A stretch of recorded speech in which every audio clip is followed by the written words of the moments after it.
That guy's concerned. A fucking dick.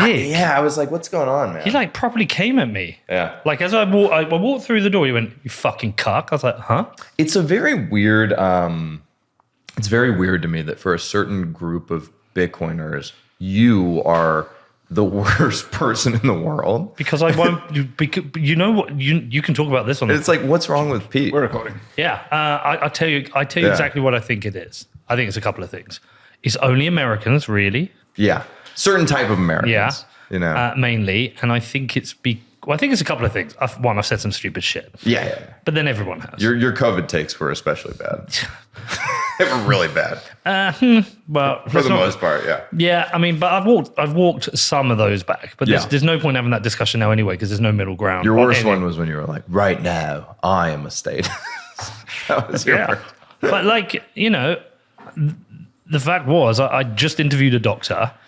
He'd just come in. It was hard to figure out what was going on. He just, you know, I know the guy well. He works in a big London hospital. He said we had a trickle of people coming in, and then by the evening the hospital was full. And then by, I think it was whatever time, I can't remember the time, he said we had to declare an emergency.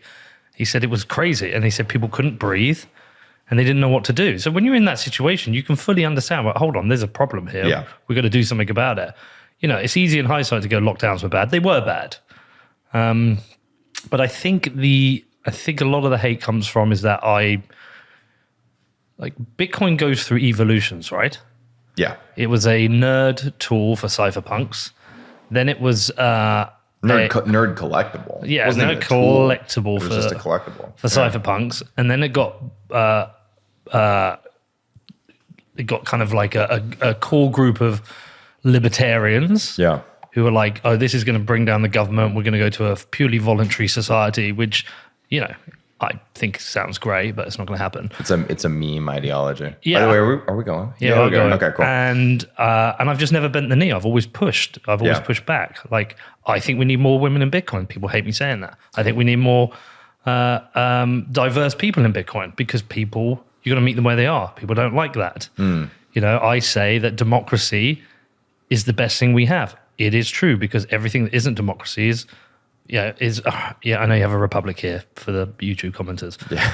But you know, everything and it has its issues. But outside of that, what else have you got? You've got tyranny. Everywhere that doesn't have democracy has tyranny. There's no liberty. You haven't even got a libertarian state in America, 52 states. They're all red or blue. We only have 50 states, by the way. But so I think I piss people off because I'm just saying I'm not gonna be audience captured by Bitcoiners, and I never have, and that's pissed a lot of people off. And then there's other shit. I've had shitty sponsors who've gone bust. Doesn't help. BlockFi. By the way, Zach, I'm still looking for that coin you owe me. Yeah, Zach. If anybody has Zach's number, he's been on a really long paternity leave. It's been kind of a while now. Zach, you need to pay up, man. He's a good father, though. I appreciate that about him. HODL pays up his bets. I do. That's true. You need to pay up. Look, everyone makes mistakes. If people want to hate me, they can hate me. I know I've done a net benefit to the Bitcoin world, and I'm comfortable with that. Well, that's one of the interesting things about you, and I'm willing to go to bat for you, and always have been. Because I think that a lot of the hate you get is misplaced. Like because you're fully, you own your shit. You're like, listen, I'm Pete. Sometimes I say some stupid shit. I'm not always right. I'm learning in public. That can be embarrassing for me. That can be hard for me. But whatever. I'm here. I'm being vulnerable. And I think that's important. And I was thinking about you because the tweet thread, I put out this tweet thread about, basically like the Bitcoin Reformation being this sort of individualist, journey and how you have to stay and fight rather than like leave and go someplace else where, there might be greener pastures. And I was thinking about it and I was like, Pete is the fucking ultimate Bitcoin reformer. Pete's a Bitcoin reformer. Like you have the football club, which is basically like a, Bitcoin shill fest, right? In addition to being a football club. And a community project. And then you have the nightclub, right? And, to me, I had this interesting revelation when I was thinking about your story, which is that you have to go through, like if you are going to try and orange pill a community, you have to do it in ways that are meaningful to that community. So in Bedford, what's meaningful is the pub and the football club. And so it's like beer and sports. Yeah, you got to meet like back to your point about where you got to meet people where they're at. So honestly, man, I think that you're doing as good a job as anybody. And I think like the Bedford Bitcoin project is as good a conduit for Bitcoin to enter the world and your community as the El Salvadorian Bitcoin Beach project. Like, I really think they're on the same level. Like, now the difference is the El Salvadorian Beach project, Bitcoin was like more needed there because it's an emerging world, right? The third world. Are we allowed to say third world anymore? I don't know. Yeah. But, it's the third world, and basically like they have a pressing need. Whereas people in, Bedford don't really have a pressing need, right? Well, it's a deprived town. Yeah. There are serious areas of deprivation, and there is a massive demand on food banks at the moment. With the massive rise in food inflation, there are people really struggling. Yeah. And, we've had Larry Fink come out and say, Bitcoin is hope. But without wanting to sound too cringy, the football team for me is a kind of hope thing. Yeah. Because I was talking to... No, I watched Ted Lasso. Like, I get it. I've got a couple of conversations we had yesterday I can refer to. Firstly is that... So I reached out to the mayor of Bedford. That's cool. Because we need a training center where we've got multiple pitches and people can train, right? To be competitive, yeah. Yeah, and so I reached out to him, and he's put me in touch with his head of economic growth in Bedford. And they said, look, we haven't got any money. You just have to know. I was like, great. Well, the one thing I don't need is money from you. I've got a community I can go to for that. But my pitch to them, I'm meeting them on the Friday when I get back from Argentina. My pitch to them is Bedford is a nothing town in the middle of the UK. It has nothing to draw people to it. It is just another town where we have a town centre and some, maybe some successful local businessmen and some sports people who've done okay, but we're a nothing town. There's no reason for anyone in the world to give a fuck about Bedford. Yeah. But we have a paradigm change in money now called Bitcoin. It is a technical and financial revolution. And I'm going to make Bedford the center of Bitcoin in Europe. I'm going to make it the Nashville of Europe. I'm not asking your permission. I'm going to do this. We had 150 people come last year. They came to an event. They stayed at the hotels. They spent money in the pubs, yada, yada. Well, I'm going to have 1,000 come in April. Yeah. And I'm going to do my version of Bitcoin Park. And it's going to be the center of the UK. I'm going to make it the center of Europe. And that coupled with the football team, which is sponsored by Cameron and Tyler Winklevoss, who are Olympic rowers who have a film about them, are sponsoring it. And now people are looking at Bedford. We went to an event yesterday at Bitcoin Park. 3 people have Real Bedford shirts on. We went to the event in Miami. People wearing T-shirts that just say Bedford. Yeah. Like literally say Bedford. I said, you've got a gift here as Bedford. You've got something that's come out of nowhere. And we've also got all this, we've got a massive solar farm in Bedford. I think I heard 50% of the energy is being curtailed. Great, let's put a mining rig there. Yeah. Now you've got revenue. You said you've got no money, we've got revenue. So yeah, I'm building my project and I'm going for it with that. The other conversation I want to refer to is the one with Odell. So I was saying to Odell, you should have me on your podcast. You never have me on. It's like, well, what have you done? I was like, well, you've been right about. I was like, well, I said, I stood up and said no one would use or care about X-pubs and 99% of people won't. And I think people are coming around to that. He's like, you should care. I was like, yeah, I should, but no one will. I was like, no one's going to run a node. They're certainly not going to run a Lightning node. Like, I've constantly pushed back on that because that is a reality. Whatever you say, it's a reality. Now, people might make nodes easier. I get it. Fine. It might be put into your router. Fine. But I've pushed back whilst getting absolutely fucking beaten to death on these things. And I think I'm still right. Yeah. So I think, by the way, the process of doing Bitcoin interior social change or consensus change is extremely brutal process, and we make it that way, like culturally in Bitcoin, so that things don't just slip by, right? Like, if you want to change, Bitcoin at a protocol level, you want to do like a contentious soft fork. Well, you're going to have to endure a lot of shit, right? And we've seen that with all of the guys, like Jeremy Rubin comes to mind. Yeah. Paul Stork, who's been pushing drive chain for a long time. Like, you're going to have to endure quite a bit of shit. And I think that's a protective mechanism. It's great. But at the same time, it like selects for individuals who are willing to go the distance with it, right? And actually see it through. And, we basically know if you're bullshit or not because we attacked you from every possible angle, like the community. And the community will attack anybody. It's not just you. Oh, right? No. And I love that. Yeah. I absolutely fucking love that. Well, I think the Bitcoin Reformation thing, like where, you're like Bitcoin-ifying Bedford, right? And the football club and the pub are conduits for Bitcoin to enter your township, right? And those are uniquely important things to the people of Bedford. The question I want to ask you is like, could you imagine, this is getting back to this idea of voice versus exit. So what you're doing is voice. What you're doing is interior reform, right? Whereas exit is simply absconding. The thing I want to ask you is, had you simply absconded, right? Had you gone to Malta, or had you gone to El Salvador, or had you come to America, do you think you would have the same feeling of meaning in your life and satisfaction? No, absolutely not. No, Right. Because look, I'm from Bedford, right? You're going to come at some point. I'm going to get you over there. Yeah, no, definitely. Danny's been there. If you come with me to Bedford, what's going to happen is we're going to drive into the town. We're going to park up. We're going to go to a pub. And while we're there, we're going to most likely on a Friday night bump into 5 or 6 people I know, just randomly. And if we walk down the high street, we'll see 2 or 3 people I know. Yeah. And then when we go to my bar, you'll meet 20, 30, 40 people I know, right? And that's where I'm from. These are people I've known. I've known for some a year, some decades. And I've been lucky, right? Like I set up a podcast because I found a podcast I like. I thought that was a cool job. And I phoned up Luke Martin and said, let's make a show. And I just picked the subject I was interested at the time, which was Bitcoin. Turns out to be something that was going to have massive growth. And so that meant the podcast would have massive growth and meant I would make money. Yeah. And so it's very easy for me to go, right, fuck Bedford, I go and live in London or New York or Texas or Lisbon, right?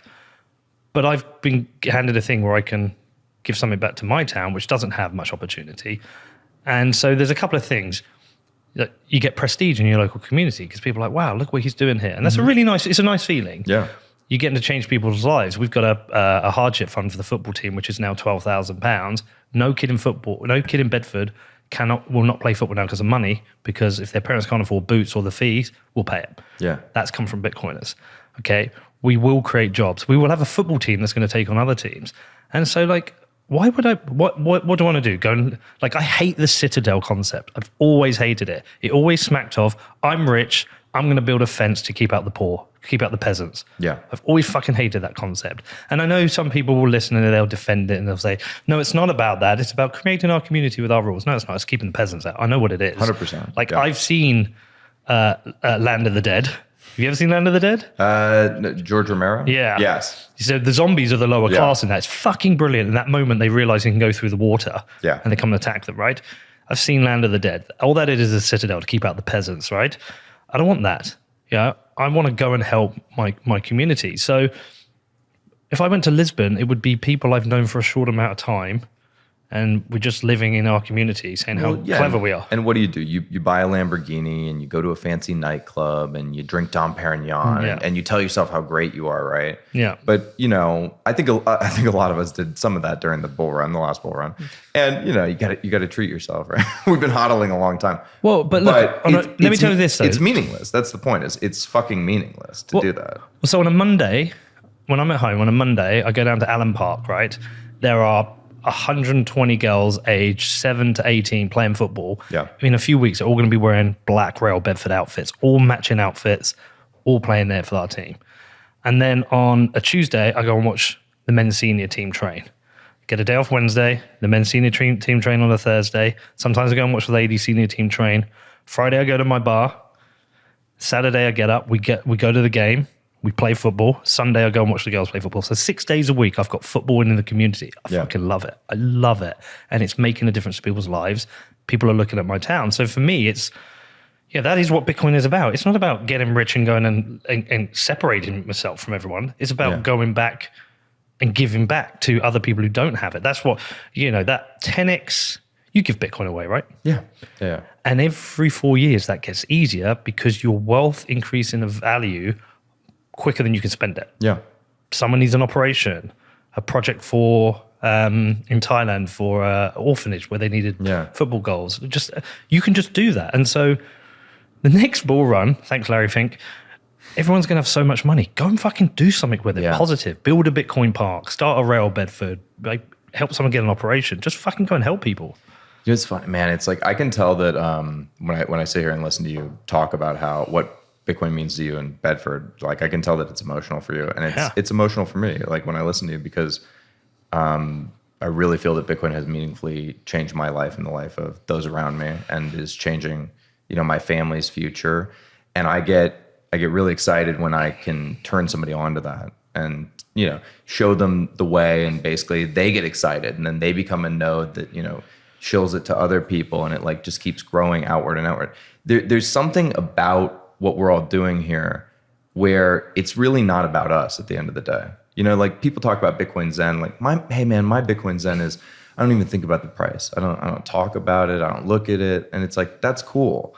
My Bitcoin Zen that I've reached is like, most of my Bitcoin is not for me. It's for my children and for the people who come behind, because the slave system that we live in today, the fiat system, what it does is it extracts wealth from the future, from the unborn.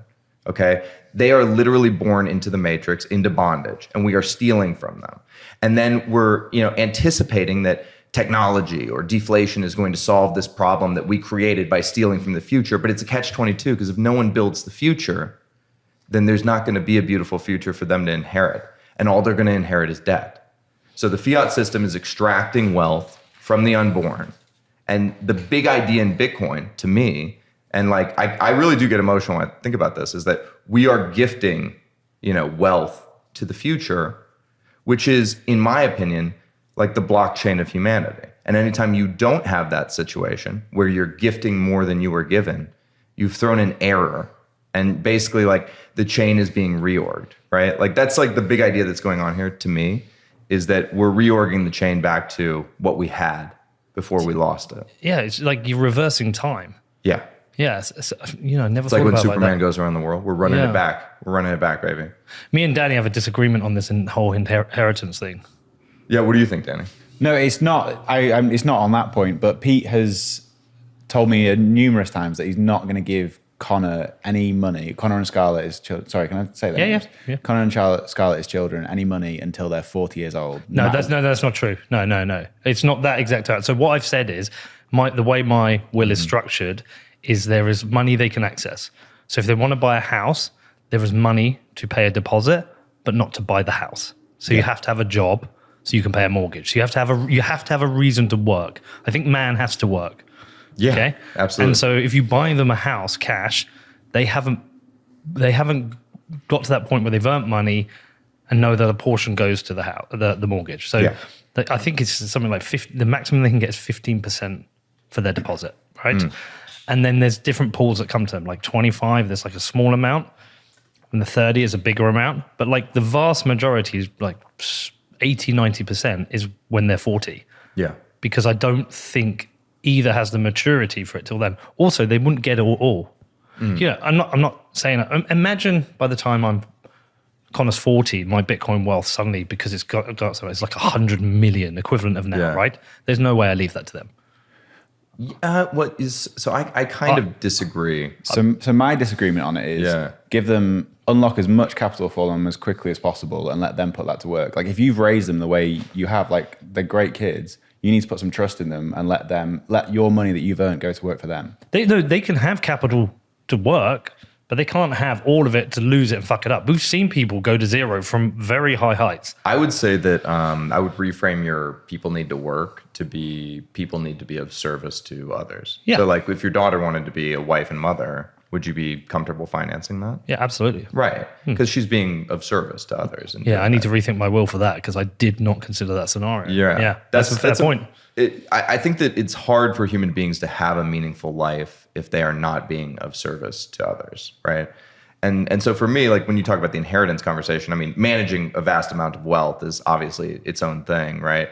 And in my mind, you ever seen the movie Brewster's Millions? Of course, man. Love that film. Have you seen that film? Nope. So the premise is that his great uncle or somebody has left died. him like $300 million. It's 1 million. No. He is. He's allowed to take 1 million, or if he can spend 30 million in 30 days, he gets 300 million. So he has to. He's getting left $300 million, but he has to spend. His great uncle uses the analogy like, when I was a boy, I got caught smoking cigars, and my father made me smoke the entire box of cigars. So I'd fucking hate smoking cigars, and I'm gonna make you feel the same way about money. I'm gonna make you hate spending money. And so he's got to spend 30 million in 30 days, but he can't own anything at the end of it. So he has to find like elaborate ways to, basically piss away money. Yeah. And he can't give it away. One of them is a great one that I always remember from the movie is he buys a super expensive collector stamp. and then mails a letter with it. So he actually uses it. Or he like throws a big party and, he only rang up like 700K and he thought it was going to be way more. And he finds out like it's really actually hard to piss away your money when you're that wealthy, basically. Yeah. So I brought this up because my plan, it's very scientific, is to do a Brewster's Million on my children. So I'm going to give them the like Bitcoin version. I think it's important to fuck up when you're young. Yeah. Right. So I'm going to give them just enough to fuck up. Then they're going to fuck up because we all fuck up when we're young. Yeah. And then, later they'll inherit the real money. And then what you do is instead of giving it to them no strings attached, you give it to them when they're in sort of middle age, and then you watch over things while you're still alive. Right. So you don't wait until you're dead. You give it to them. You let them have control of the empire, and you fuck off to do whatever you want in your retirement, right? So it's great for you too. Yeah. I got this from John D. Rockefeller did this with his son. He basically transferred the majority of control of the business to his son when I think John D. was, in his 60s, 70s, and then he had a comfortable retirement, lived to be like almost 100. And the son was in control of the empire, but you still had your father, providing wisdom when needed. So on the inheritance conversation, I think that's probably the appropriate way to do it. Yeah, I mean, look, there's loads of ways to think about it. You just made me think of a tweet I mentioned in a podcast the other day. It was a promoted tweet, but it was brilliant. This guy said, what if we taught kids that failure is learning? Absolutely. I fucking loved that. But look, I want Connor. Connor is the only person who will ever understand the football club like I do. He understands the mean, and he gets it, right? He gets it more than anyone. And I'm away right now, and I've said, you've got to be running shit when I'm away. Yeah. And, I've made him a committee member. How old's Connor? Like 18, 19? 19. I've made him a committee member, and this week he's phoning me every day. It's like, we need to this.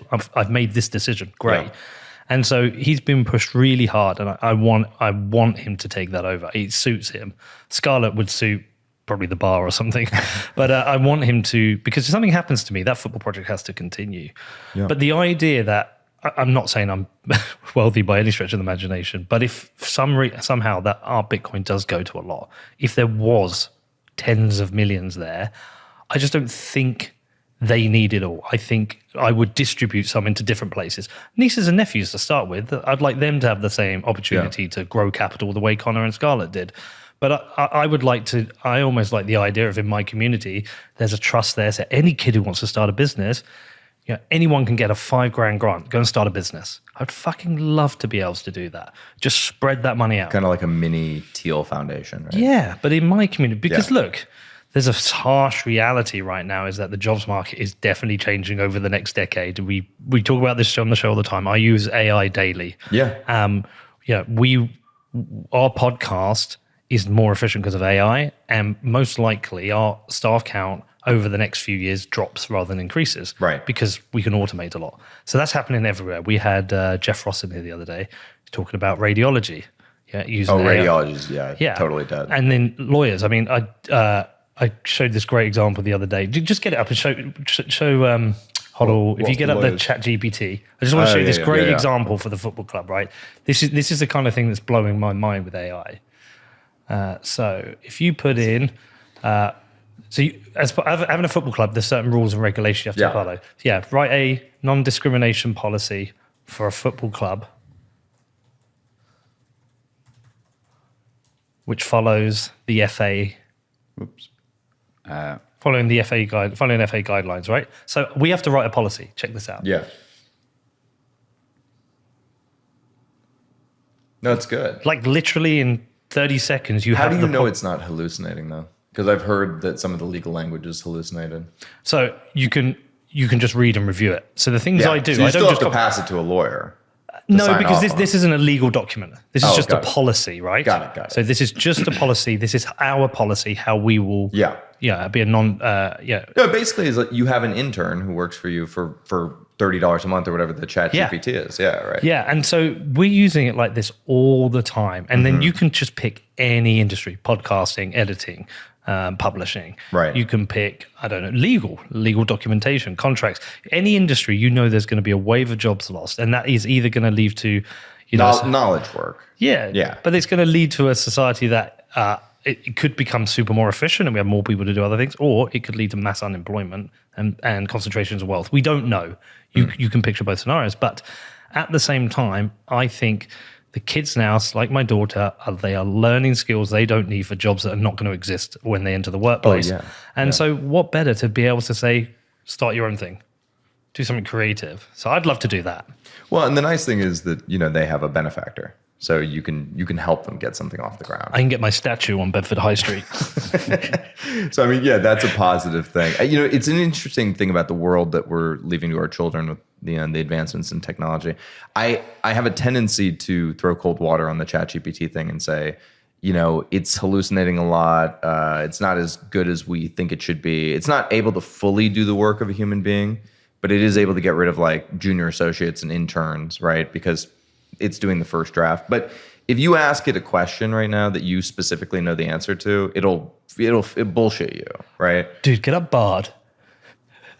I'll tell you one. I had a specific example of Tupac only had one testicle. Do you know this? No. Is that true? It's true. I did not know that. So, he got shot.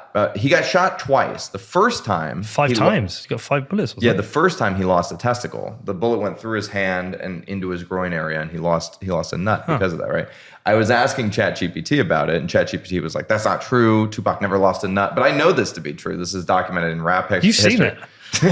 Right. And then I basically was like, how did Tupac feel about losing his nut? And then ChatGPT was like, he was obviously very sad. It's a tough time to lose a nut. And I go, no, he wasn't sad. He was defiant. And then I linked it to an interview, and I was like, here in this interview, he's like defiant about losing his nut, And I'm just having this ridiculous conversation with ChatGPT. But it's bullshitting me the whole time. I say, Bard says it has. Rumors saying that he still had both his testicles. 1996. However, Tupac denied these rumors, saying that he still had both of his testicles. To my nuts only made my balls fatter. So I had a conversation. By the way, that's not true. In the 1996 interview, when they asked him about it, I've watched the interview. He said, "I still have more nuts than all y'all anyway, so it doesn't bother me." That's what he actually said. So this is fake. This is bullshit. So I had a conversation with Bard. I wonder if it still does it. Say, why are you lying to me?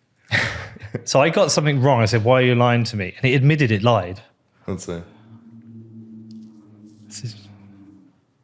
I apologize if I gave the impression that I was lying to you. I'm not lying. It's gaslighting. It's gaslighting. Yeah, it's gaslighting. It's gaslighting. Yeah. Ask it why it's gaslighting. No, because I did. And it said, I'm sorry for lying to you. It was something like, I'm sorry for lying to you. I didn't know the answer, so I made it up. It was something really weird like that. Well, I'll tell you this.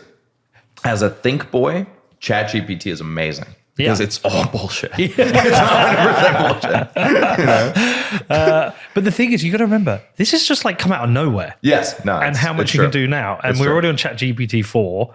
What about 5, 6, 7? They're going to get better for sure. It's clearly going to accelerate past us. Yeah. And be like super fucking good. But the point being is, we've got no idea what world we're headed into. I think you can do any thesis. You can do the dystopian thesis. You can do the Reformation thesis. Yeah. You can do the middle of the road thesis. You can say there'll be loads of jobs burned. There'll be loads of jobs. Like there's any scenario. But the one thing I think I'm pretty certain on is that we are definitely not preparing our children for the world that's coming. Oh, how could you? You're a caveman. You're from the past, Well, I mean, we didn't even have the internet when we were kids, right? Like, I mean, I had the internet when I was like 6 or 7, but 14 is when first. Yeah. I remember. Do you remember your first search? Oh yeah, it was for boobies, obviously. I mean, I was in school. I searched for corn. You know what's funny? This is hilarious. The year is like 1996 or whatever, and I was doing like a civics class, or I had to write a paper about the branches of government. And I typed in whitehouse.com, and whitehouse.com in the mid 90s was a porn site. And I'm in like the 3rd grade, and I was like, Dad. So whitehouse.gov is the site. That's what you're looking for. Yeah. Yeah. I was trying to explain to my kids, like before the internet, when I was doing my homework, we used to have this row of books. They were called the Encyclopedia Britannica. Yeah. And you just get out, you just like copy word for fucking word, write that shit down. And then they have a fucking supercomputer with an AI bot. Well, I think the core thing here is to embrace change. That you have to be willing to constantly embrace change, right? And in a world that's changing so fast, like not embracing change is the thing that is fatal. We should embrace Cherry Crush. Have you seen Dude, this have shit? you seen Cherry Crush? What's oh Cherry my God. Crush? It's very Black Mirror. Yeah. It's going to fuck your head up. Is that what it's called? That's what her name is, Cherry Crush. Okay. But then but I would search her on TikTok. Oh, she's one of these, she's a consistent AI character. No, she's real. Oh, she's real. Yeah, but she looks No, AI. but that's what she like plays an NPC. She's real. Oh, is this like that new thing with the girls and the TikTok videos that are all over Twitter? That thing? Yeah. Yeah. What the fuck is that? I don't know, but I was like, this is fucking weird. I know I'm an old man because I don't know what the fuck that is, and I don't know who the fuck Zendaya is. You know what I mean? Like, I don't know anything anymore. But I was like watching it for about 15 minutes going, what the fuck is happening here? It's somewhat mesmerizing, yeah. Yeah, but they're making lots of, I'm assuming they're just like weird incels dressed up as furries at home, just sending them money or something. You found it? Can't find it. Here you go. I don't have TikTok. This is the black girl or the white girl? Oh, this is the black girl. Yes. Take your tummy. Can I eat it? So cute. Balloon. Take your Anna. Take your Maya. I prefer Candy Crush. Candy Crush, is it? No, Cherry Crush. Take your Jolie. Take your A. Take your Emma. Yeah, I saw that girl Yeah. on Twitter. Yeah, I've seen this girl too. Look at the one on the left. They're like competing. This one. Yeah, they're like having a fight. Boss. Marcus, Me, the alpha. I'm the alpha. Ah, impossible. Girls the can't alpha. be alpha. Nope. Guys, we can't let her win, or she's What- gonna what be if, the alpha, and that's really embarrassing for me. I'm the alpha. Love you. Thank you. Right, come out of this one. Jesus Christ. Get one of the ones where How would you feel if your daughter came to you and was like, Dad, I'm making 30 grand a month. I'm an entrepreneur. I'll be like- and then you were like, that's amazing. What do you do? And then she showed you this shit. What is your reaction to I'm that? like, why are you not paying me rent? You're making 30, like Connor's paying rent now. I wouldn't know how to feel. I would just be like, what the fuck is this? Yeah, my boy pays rent. He pays for his car. It's better than OnlyFans, right? Yeah, I wouldn't be keen if she did OnlyFans. I'd probably say you're not allowed to do that. I fucked with her yesterday, right? I'm such an arsehole. There's this guy on Twitter, and he's wearing this T-shirt. You've probably seen it. You'd love this, especially as you're... Which guy? So it says here, rules for dating my daughter. 1, be employed. 2, if she cries, you cry. 3, understand I don't like you. 4, lie to me and I will find you. 5, what you do to her, I do to you. 6, she's my princess, not your conquest. 7, get a solicitor. 8, I'm everywhere. 9, get her home early. 10, I know that I don't mind prison. So I said that to my daughter. I was like, there's this like boy she likes. I was like, I'm going to send it to him. She was like, don't, Dad. And so then I got a screenshot of his Snapchat. Yeah. But I then sent it to my son. I cut it out of the one, sent it to my son and put it in his. I said, I've sent it to him. She fucking lost her shit. Yeah. She went absolutely fucking crazy. See, I think the best way is not to even make it explicit. I mean, if a 16-year-old boy comes over to your home and he's not immediately terrified of you, maybe you're doing something incorrectly. You know what I mean? I think they'll be terrified of her. She's terrified. Did you meet her the last year? Did I? I Who's don't my think name? I I did. think you will done at the Gemini party. I was pretty drunk at the Gemini party, so maybe I met her. We should get HODL's tweet up. Yeah. Yeah. Which one? The one about Yeah, because like I fucking love voice this. versus exit? I That love one? I love your rebrand into Serious HODL. Well, you know, I wore the glasses today just Yeah. to be serious. HODL. I've got glasses. Yeah. I could have worn sunglasses and been douchebag HODL, but I got my serious HODL. No, HODL glasses I on. like Serious HODL. Honestly, By because the way, I got hammered. I got community noted for this shit because I'd been off Twitter for so long. I forgot you got to spell everything out. And I used the word offer up, which made it seem like Balaji was the one who invented this concept when Hirschman was the one who invented this concept. But I think of everything through a Bitcoin worldview. So Offered Up doesn't say he created it. no, I know. Fucking Joe Weisenthal, I have to thank for that. But I me and Danny always say in the background, I'm going to gush on you a bit here, but we always say you're one of the smartest Bitcoiners, but a lot of people didn't know because you originally just were a fucking... you were a nightmare, but like you're actually one of the smartest Bitcoiners. And so I like Serious HODL.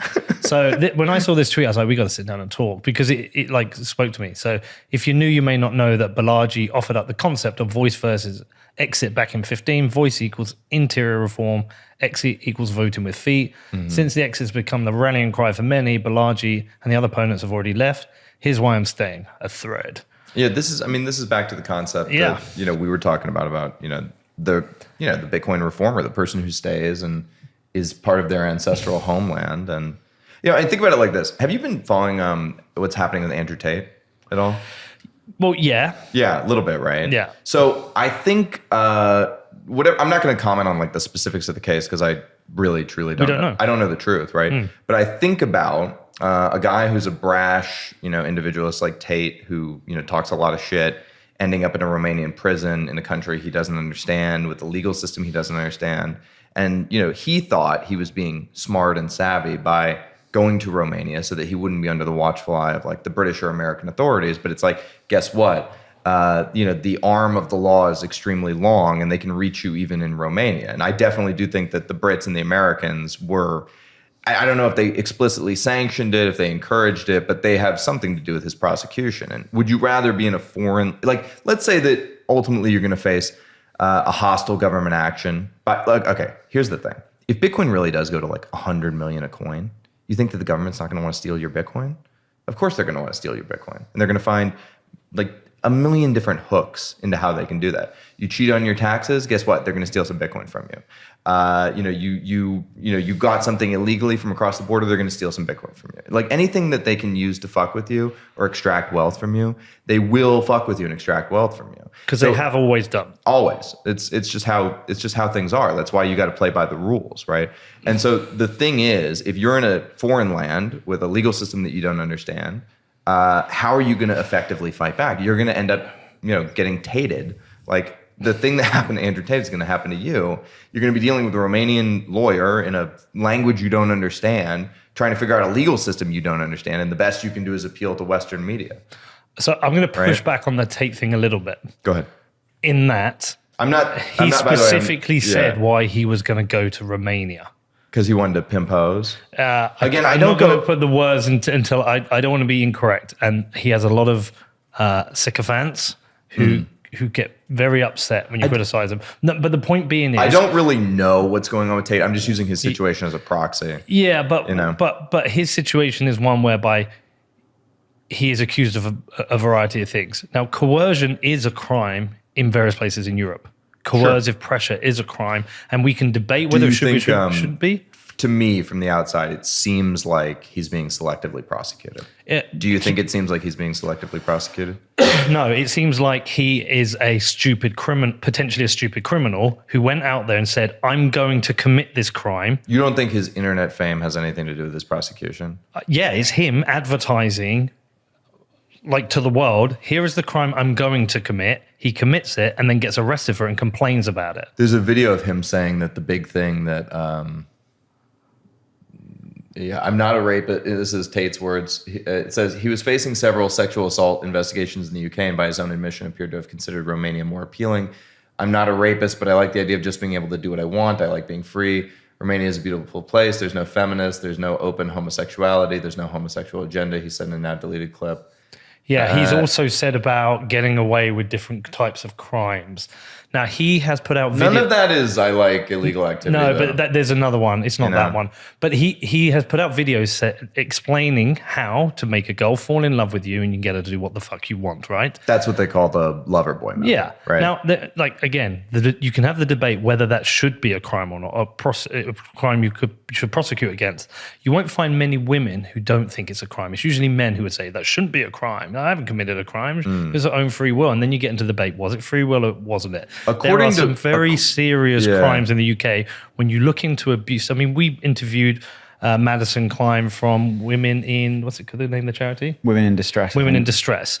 Like, coercion is a real thing. Abuse doesn't have to just be physical. Like, you can be abusive in a number of different ways, and you can mentally destroy someone's life. Like, bear with me. Yeah. The point on Tate is, a lot of criminals like to be secret. They like people not to know who they are, what crimes they've committed, because they don't want to get arrested. He's gone out there and said publicly, here is the crimes I'm going to commit. He's committed them, then got arrested and said the Matrix has come after him. No, you're like America's dumbest criminals. You're Europe's dumbest criminals. You advertise to the world what your crime is, and then you did it, and then you decided to become this huge internet personality while the whole world was looking at you, to the point where schools are having assemblies referring to the way you talk about women, and then you gaslight people constantly. So I don't think he's been targeted by the Matrix. I think he told the world, I'm going to commit this crime. He committed the crime and then got arrested. I don't know if he's done things that are illegal. I think he probably has. Again, I was just using him as an example. I don't go deep into the weeds on his case or anything, but I think there are better examples. Yeah.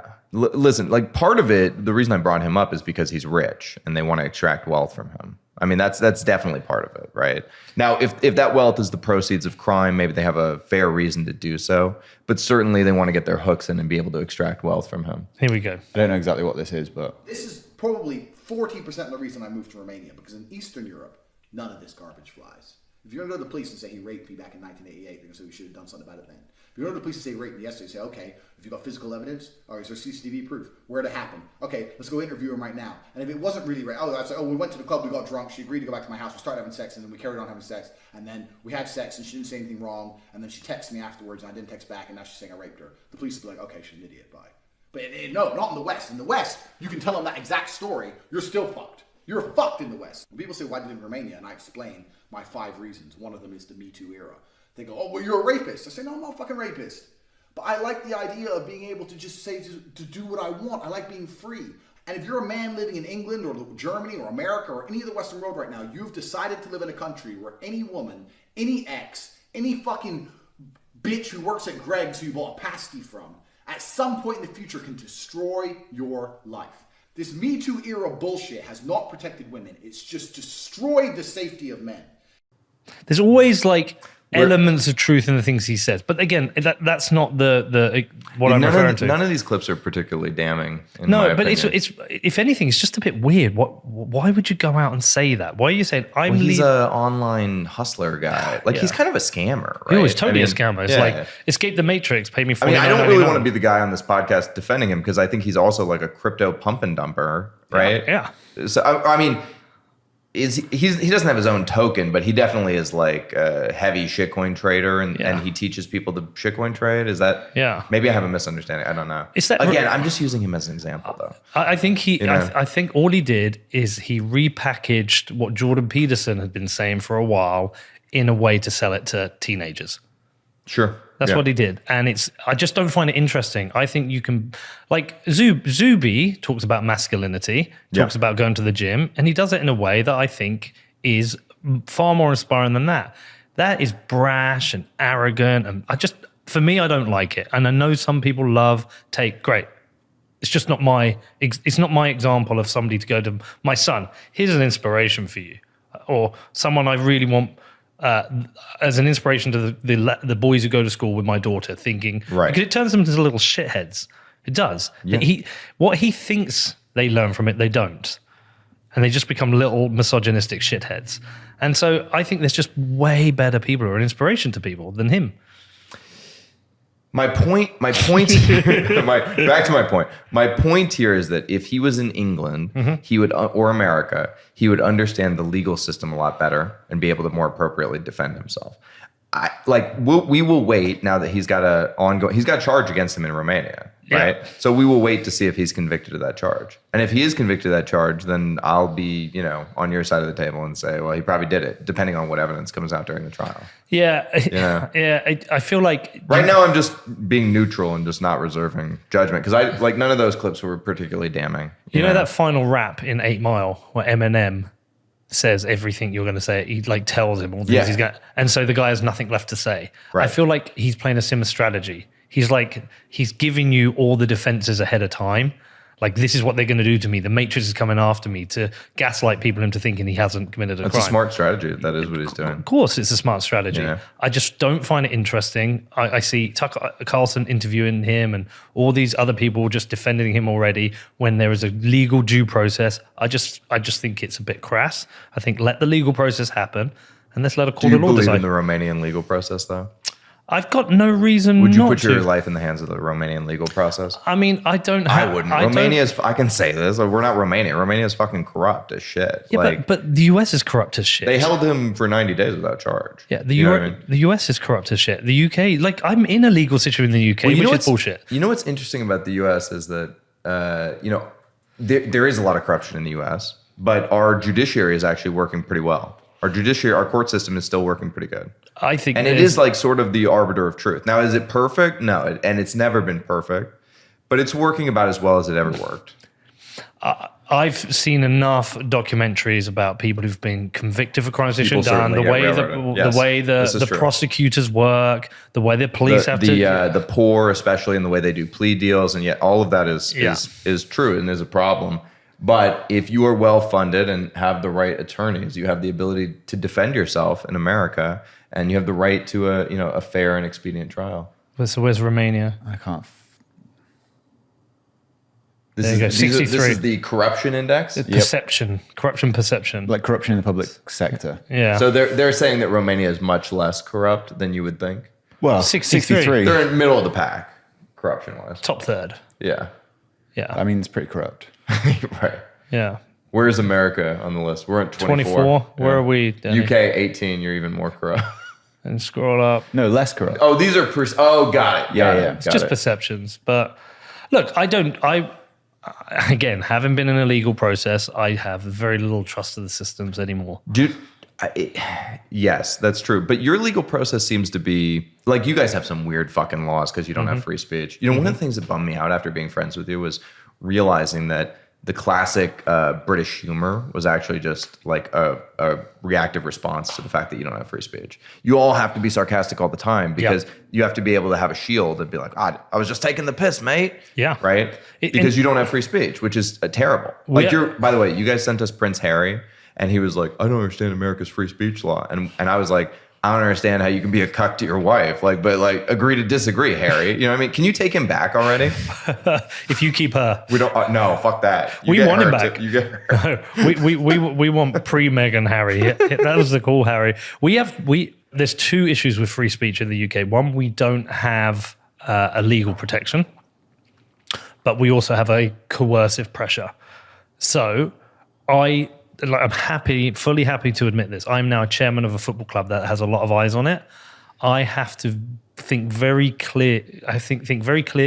Carefully about some of the things I want to say in the world we're in, and I have to really think through the nuance and how I want to explain it. I was talking to HODL about this yesterday. That's true. Yeah. Because when you're the chairman of a football club, there's a lot of eyes on you, and if you look like you're saying anything kind of wild, anything like an Andrew Tate, they're going to come for you. And that project's so important. So it's not that I'm censoring myself. I'm having to think through very carefully how I construct points. And the reason I said this to Odell... Yeah, because there's always a way to say what you want to say. Yeah. But in a less controversial way. Yeah. And right? so the way that I was... But that is a bit of self-censorship. But it is. Right? It is. Absolutely in the way that I will still make the point if I want to make it, but I will have to bring the nuance to the table to explain it in a way that doesn't scare people. Like, for example, even in a loose example, CBDCs, it's going to be very difficult to go, this is just government tyranny, they're just trying to steal your money and control you. I'm going to talk through the arguments against the CBDC and show examples across the world of the negative impacts of them, rather than just having headlines. Yeah. But I have to think through it very, very carefully, because where we are in the UK, the range of opinions is the Overton window is very different from in the US. Like, you fucking fight and argue on extremes.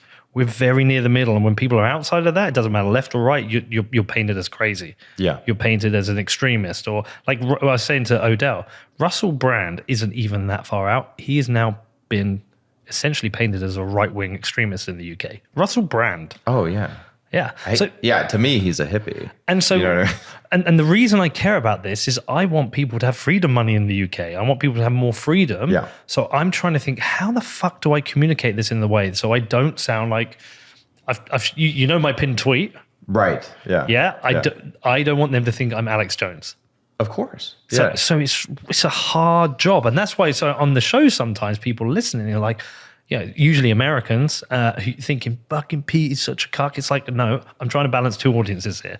I'm trying to provide good content for the American audience, but also I have a British audience. I also want them to I want them to consider what I'm saying and take it seriously. So I'm trying to walk between the two people on the pin tweet. By the way, it's fucking hard. You guys are more cucked than we are, but totally. It's not like we're not cucked. I mean, I know that there are certain things that I could say that would put me on a list. I know that there are certain things I could say that would get me in massive amounts of social whatever. Like we don't, we have less and less free speech in America than ever before, but we still have it. We still have it, thank God. And like if it went to the court system and I had to be my feet held to the fire for something I said, I feel confident that I would win, Well, Elon Musk called some guy a pedo and got away with it. Yeah, the Thailand guy. Yeah, right. Yeah, the submarine guy. Guy. No, it was they were in a cave. Yeah, right? yeah, the submarine guy. Yeah, he kind of shot from the hip on that one. You know what I mean? But he got away with it. Yeah, free speech protection. We can say whatever we want in America. Yeah, and that's up to a point. You can't say you can't say specifically violent things about somebody. Right? You can't incite violence. Can't incite violence, and that's tricky. I mean, they said Trump incited violence, and like, did he not? Did Alex Jones incite violence? Like, I don't know. Like, these are very gray area issues, right? Yeah, it's the shouting fire in a cinema thing. Yeah. My point is, though, okay, this is like dissidents versus reformers, right? If you are going to be a dissident, you're going to leave America or you're going to leave England and you're going to go to whatever you think are greener pastures, right? And who's to say that these pastures are actually going to be greener and you don't get caught up in, whatever legal quagmire over there. And at the same time, you've abandoned the place where you actually did have the ability to fight. Like, I couldn't go to England and do what you're going to do. You're going to be Mr. Bedford, boy who grew up in Bedford, who's got the local football club and like, hey, it's me, Pete. Sometimes I say the wrong thing. I put my foot in my mouth, whatever. And you know how to talk to your people. If I went over there, they'd all just view me as the biggest arrogant douchebag in the world, kind of like they view me in America. But the thing is, like, in America, I'm better at talking to Americans because I know how to operate in our system. I know our cultural values. I know how to think. If I went to El Salvador, I'm going to sit on the beach and eat pupusas and go surfing and basically do nothing for anyone. I'm not going to help advance Bitcoin forward, right? Like, I have to stay here because I know the rules here. And America is also a beautiful place it's worth fighting for. Where else are you going to go? Well, exit is retirement, I think. Yeah. Exit is just giving up. Yeah. And like, back to the point we were making earlier about, I was saying that you're doing a uniquely British thing with the Bedford Football Club and the pub. I think the uniquely American thing is to hold America's feet to the fire about its founding documents. Speak truth to power, hold the feet to the fire. Like, if you go back to, I was thinking about the civil rights movement the other day and how Martin Luther King Jr. won and was so effective. And they killed him for it, right? That's obvious. I mean, that was terrible. But he won. He fucking won. And the reason he won is because he said to America, he used voice. At the time, there was this, idea of exit, which was called the Back to Africa movement. I don't know if you've ever heard of this in history. Don't know but anything about that. There were a bunch of black separationists who wanted to go back to Africa and start their own, community, and some of them did. But it was not as effective, I think, in messaging to the, black Americans, because black Americans have struggled and fought and toiled and bled and almost more than anybody else in America. I think definitely probably more than anybody else, maybe the Native Americans, for America. So they deserve to be full owners of the society. And that was Martin Luther King Jr.'s message. And he said, listen, America, you're the one who wrote down on paper that all men are created equal, okay? And all I am asking is for you to make good on your word. And that's why he fucking won, because that's a powerful argument. It's powerful for everyone. It's powerful for the white people who are hearing it. It's powerful for the black people who know what they went through to get there. It's powerful. Saying, I'm going to take my ball and go home. First of all, you're doing two things. Like, you're not reaping the rewards of all the struggle that you and your people went through. And you're giving the racist white people what they fucking want anyway. And fuck them, right? So it's like, if you're going to have a, Bitcoin social movement, it has to be unique to your specific region. And who's better to do it than you, the person who this is your ancestral homeland, Well, this is why I fucking love Bitcoin Park, right? Yeah. I've gone down there multiple times now. Harry, Rod, and Odell are like busting their balls to make this work, Fuck right? yeah. We know it's a lot of work. Like, when you talk to them, you like just get them on their own and have a chat. They're working so hard to make it a thing, but it's working. You know, we've got hundreds of people here this week. They've got 40 events across the year. They've got Bitcoiners coming in from all over to come and get together. And the great thing about what they're doing is everybody in that room can go back and go, holy shit, the most important people are the people not in Nashville. They're the ones who go back to Atlanta, Georgia, or fucking Cleveland, Ohio, or fuck knows where. And they go back and go, right, I'm going to do my version of this. And their version might just be a meetup. That is 10 people, then 30 people, then 40, then 50. And then they might buy a football club or do something. Like it's Michael Peterson in El Salvador, who basically one day got contacted by somebody and said, I've got some Bitcoin. What can you do with it? And through a series of events, the president made Bitcoin legal tender. Yeah. Like all these hard projects that are now delivering around the world. Like, so HODL, Harry, Rod, Michael Peterson, the guys in Austin, the people in Berlin, all these people are just going out there and doing these projects. They're so fucking important. Well, this is one of the most beautiful things about America is that we can both vote with our feet and use our voice politically to change things. So like we have 4 established citadels in America. It's Austin, Nashville, Miami, and Wyoming. Those are the 4 American citadels. And what is an American citadel? It's basically a place where Bitcoiners have gotten together. They're forming community. They're starting to talk to the local politicians. They're starting to talk to the local ranchers. They're talking to the local people. They're building, webs of trust amongst the people in their town. They're taking real ownership of the place they live, and they're being civic organizers. And, all of that sounds, I don't know, like something your grandfather would have done. Like that's like, it's a very old idea. Like the fact that none of us belong to any community organizations. Like I probably will sign up as a member of Bitcoin Park when I go tomorrow or later today, just because I want to be a part of that civic community, even though I don't live here in Tennessee. Well, you want it to work. I want it to fucking work. I support them.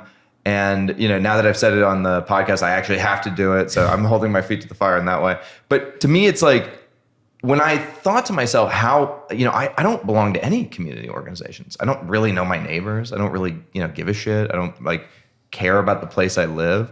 That's kind of a problem for me, right? And so, I'm thinking about, got to wait till the next bull run because we're poor right now. But when the next bull run comes, I'm going to move to one of the American citadels. Okay, well, I want to come back to that. The only thing I wanted to add to that, yes, you've got those 4 citadels, but actually, you've got these nodes all around the world. You can hop to any of those. You can hop to El Zonte in El Salvador. You can come to Bedford, and it's happening. People are coming.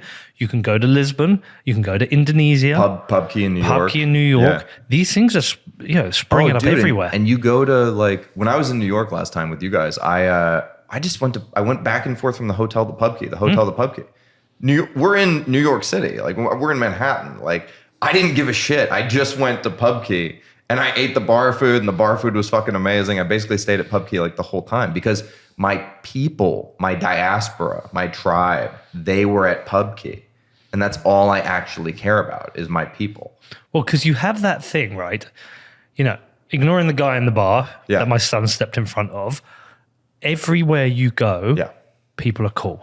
Well, there were 160 people in that bar, and only one guy had a real problem with you. But everywhere you go, people are cool. And when you get there, there's certain pillars that you're gonna line up on, and you're gonna share jokes that you're gonna get, and you're gonna share stories you're gonna get, and you've got this same mission. And so whether you go to Pubkey or you go to Nashville or El Zonte, it's like that Cheers. Remember Cheers? Yeah, that where everybody knows. It's that, but it's that globally that's happening. Honestly, I'm fucking here for it. I love it so much. It's so fucking exciting. And in a certain way, have you ever heard this idea that the citadel is you and that it emanates out from you? Or you could think about yourself being like a conduit. Like essentially, like Bitcoin is like this alien substrate, right? And we all touched it. And then we became Bitcoin. We became infected with Bitcoin. And then we go around infecting the rest of the world with Bitcoin. Basically sharing the gospel, spreading the good news of Bitcoin. We're missionaries. We're Bitcoin missionaries, We probably have that at some point. 2 guys turning up on your door with cheap suits and ties and rucksacks. No, but hey, people say this all the time about Bitcoin that I hate Bitcoin because it's religious and those maxis, they're so religious and they're so orthodox and they have all these social adherents. They only eat meat and they sun their balls and they do this and they do that, right?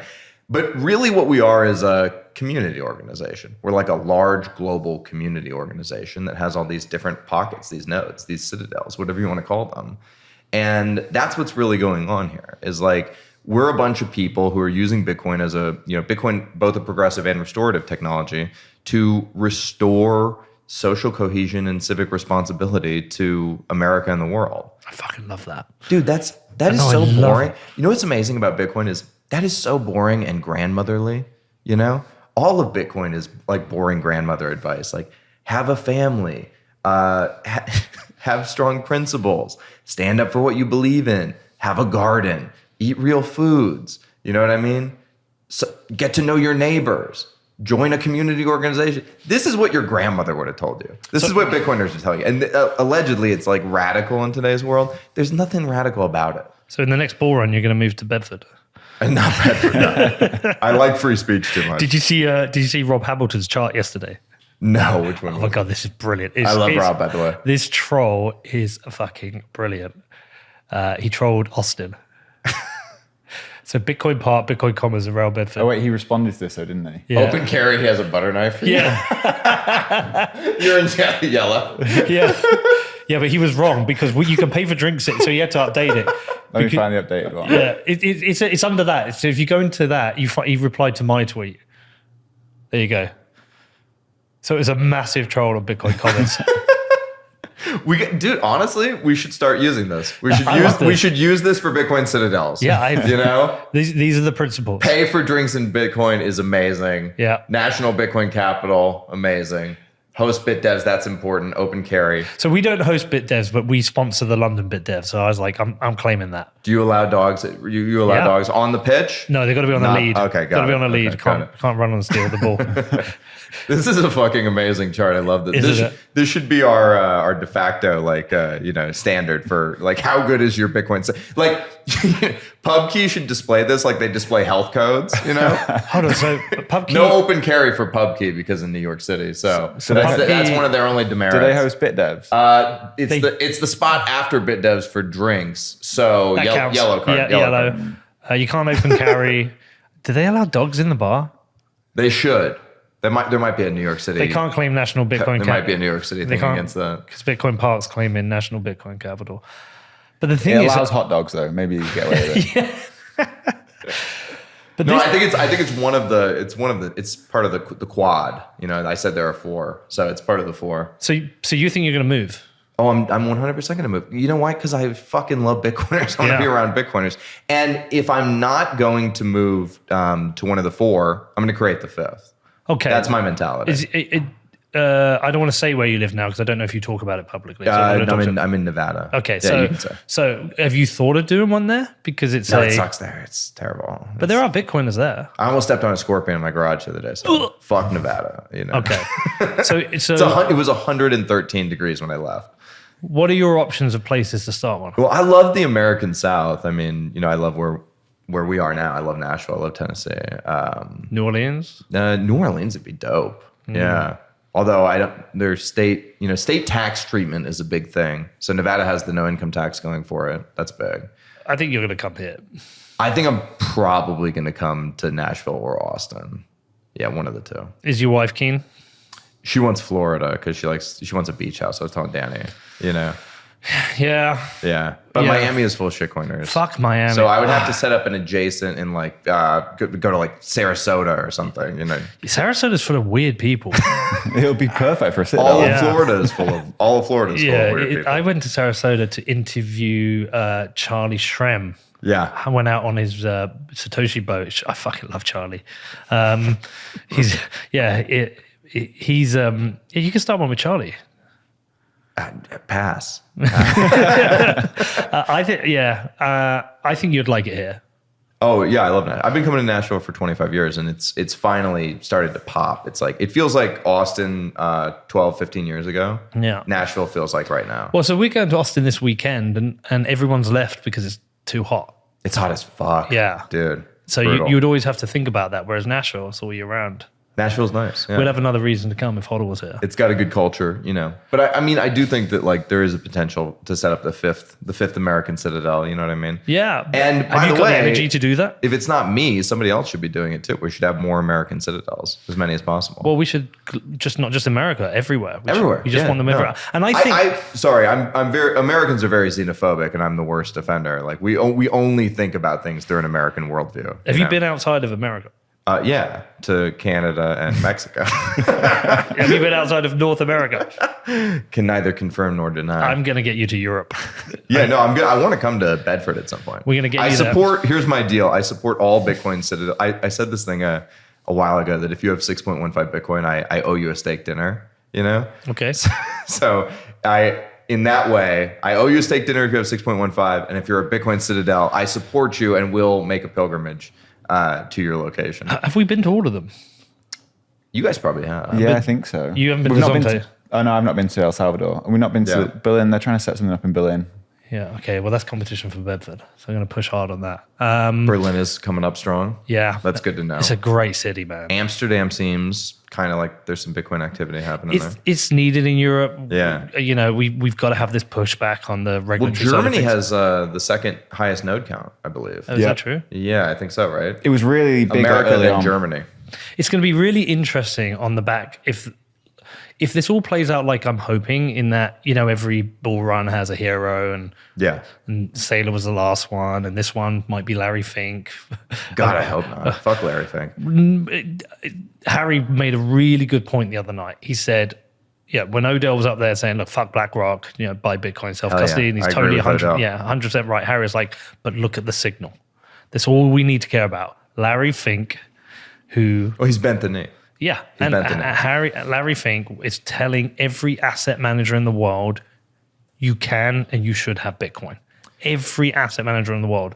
And the narrative shift that you might get with that is that you may now get New York Times writing, Bitcoin is good for the environment. Yeah. You might get that. And once you get that, you've won. Like, Oh, totally. And who was Did you notice that the news changed when BlackRock filed? There's bullshit. No, I like that narrative. Yeah, We're going to go with it. But it's bullshit. It's a useful narrative. Yeah, Did you notice it changed, Pete? Now you edit this podcast. Now you say yes. Nope, it's bullshit.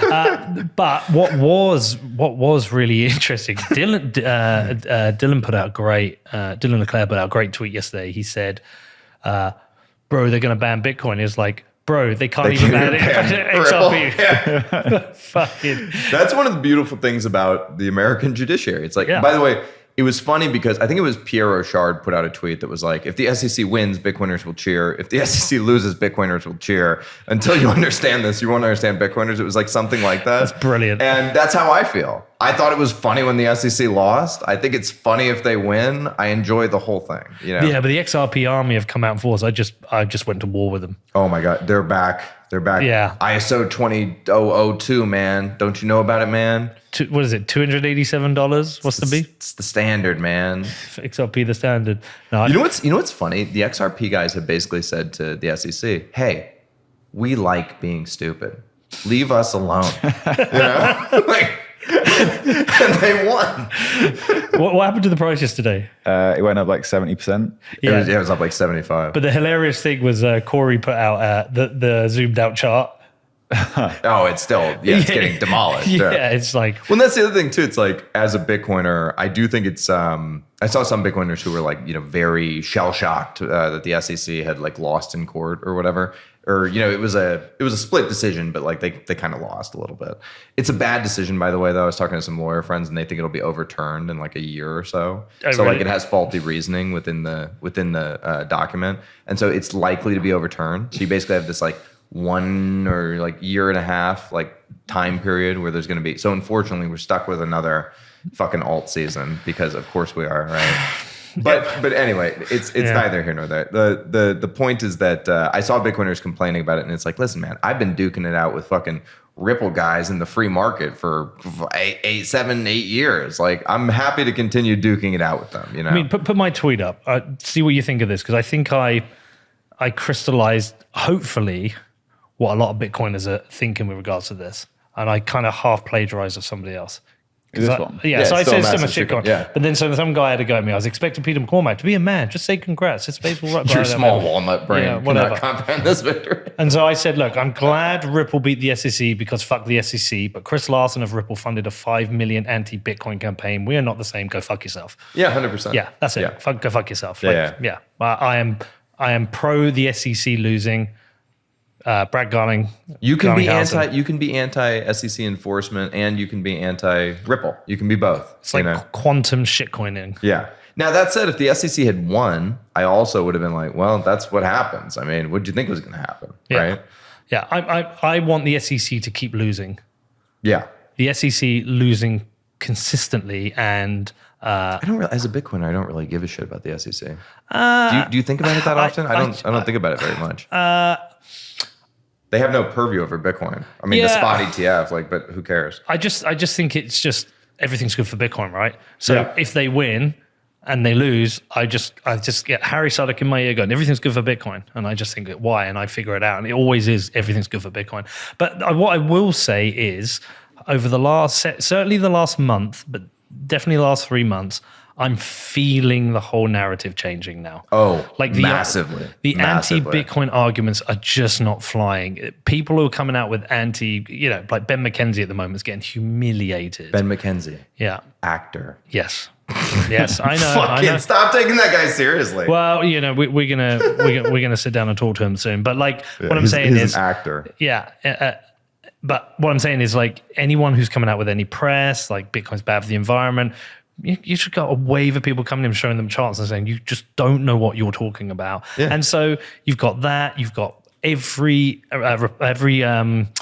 presidential nominee is pro Bitcoin. Lots of Congress people are turning. The wave is changing. Oh, no, 100%. You can feel it. And I think this is something I want to get into too. I think that it's important that we, back to your XPub thing.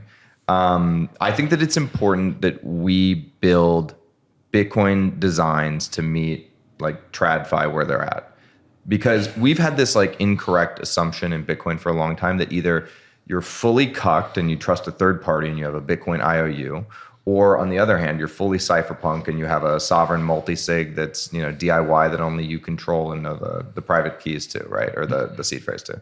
I think that there is just a massive gradient in the middle. And basically, the center of that gradient is collaborative custody. And there's all sorts of different variations of, covenants, script, collaborative custody that we can use to create different trust models, brand new trust models. And we don't have to just say, okay, BlackRock, here's all the Bitcoin. We can say, okay, BlackRock, here's how you work in a Bitcoin framework in order to have a collaborative model where you can have all of the regulatory compliance that you want, all of the cryptographic security practices that we want and your customers expect of you. And then there is no, one trusted third party who can abscond with the keys. Now, paper contracts and rehypothecation is a different thing, and that's not part of the Bitcoin network. And so that's a risk. It's a risk, and it's also something that we can't do much about, other than say have fun staying poor. Because what we've seen is that everybody who does rehypothecate, sorry, BlockFi Zach, you owe me a coin by the way. Everyone who does rehypothecate gets absolutely taken to the woodshed. They just get totally fucking destroyed, And I think you need to add on to that kind of middle ground. I had a long conversation with Alex Thorns of Galaxy yesterday, and we were talking about how do you scale Bitcoin culture?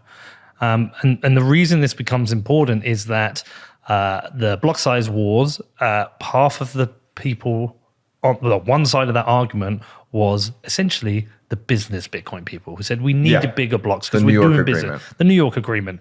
And that was a group of credible, respected people at the time who said, no, Bitcoin needs bigger blocks, and they fought for it. And there was a clear separation between them and the devs, and it got I didn't understand what was going on at the time because I was new, but it was getting dicey. And talking to these people, going back and talking about what happened, it was a scary time for Bitcoiners.